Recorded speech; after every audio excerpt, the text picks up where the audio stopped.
On 14 December, Ofqual published their annual statistical bulletin, Reviews of Marking and Moderation, for the summer 2023 exams in England. Lots of numbers. And some very interesting ones too. Like that out of 6,171,265 GCSE, as and A-level grades awarded, 303,270 grades were challenged and 66,205 were changed, of which some 62,595 were attributable to the correction of marking errors. The total number of marking errors must be bigger than 62,595, for not all marking errors cause a grade to be changed. So if there are at least 62,595 feet marking errors within the 303,270 grades challenged, how many marking errors are lurking, hidden, within the 5,867,995 grades that were not challenged? And since a marking error is a failure of the examiner to comply with the mark scheme, what does this imply about the quality control procedures of the exam boards, procedures that are supposed to catch such failures as they happen? Some further missing numbers are measures of grade reliability, analyzed by level, by subject, and by exam board. Grade reliability measures of grade reliability, however, are a very hot potato, as was especially evident at a hearing of the House of Lords 11 to 16-year-olds Committee, whose insightful report was published on 12 December, held on 13 July, at which the principal witness was the then Schools Minister, Nick Gibb.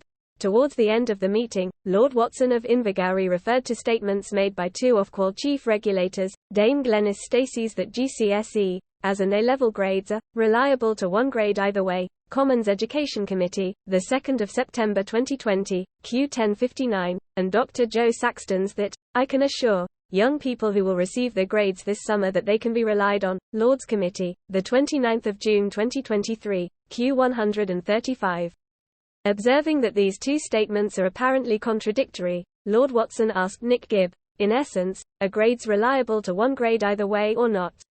That's a paraphrase.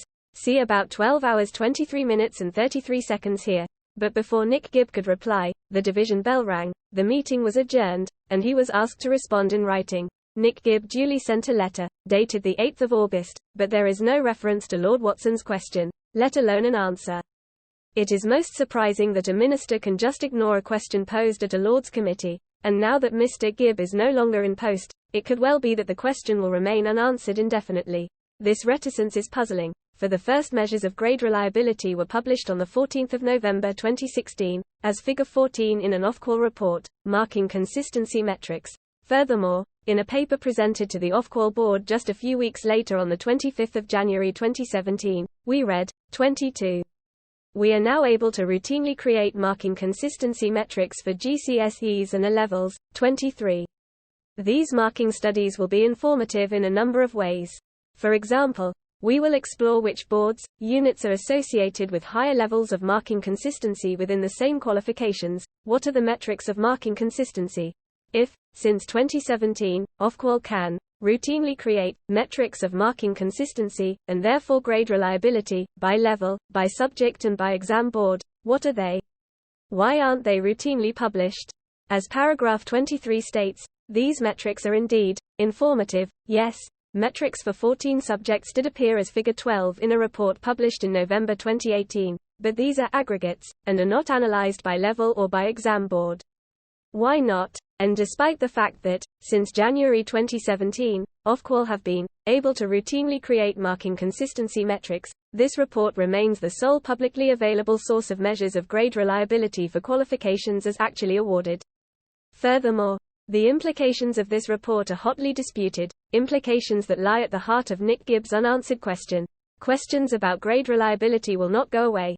Are GCSE, as and A-level grades in England, reliable to one grade either way, or not?